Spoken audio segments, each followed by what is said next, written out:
Why do taxpayers have to pay for SSL's criminal operations, quote unquote? How are we being held accountable and not those governing that corrupt entity? The government of Jamaica will not be in any way taking on any debt of any private institution that has failed. We're not going to bail out any private institution that has failed. We went through FinSAC and we are determined not to repeat that in any way, shape, or form. But the public is also asking that this matter be thoroughly investigated, and the government made a commitment to thoroughly investigate the matter. It is one of those conundrums, because in order for the matter to be thoroughly investigated, even with the FID and with the appointment of a special investigator to deal with this matter, and with the regulatory authorities also supervising, the truth is that we need the staff of SSL to keep the computer systems up and running. We need the staff of SSL to maintain the records.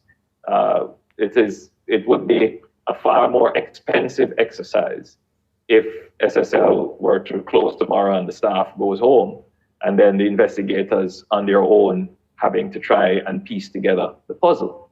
So I think the Minister of Finance found himself in this quandary where, having known my very strong position that we're not bailing out any company, having now to see to it that the infrastructure to facilitate the investigation, which the public would want to see come to some conclusion, that we ended up having to pay for, but only a short time, the maintenance of the staff. None of this is going to the principals of SSL or indeed to anyone who had invested in SSL. This is primarily just to keep the operation there, which is necessary to facilitate the investigation. I just wanted to emphasize that. So my point is, I feel just like how everyone feels in the public, that the principals of SSL or people who invest there, the public is not going to pay for that.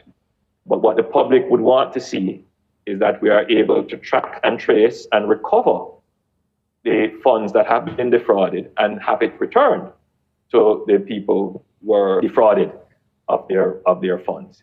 And that is the cost of actually getting that done.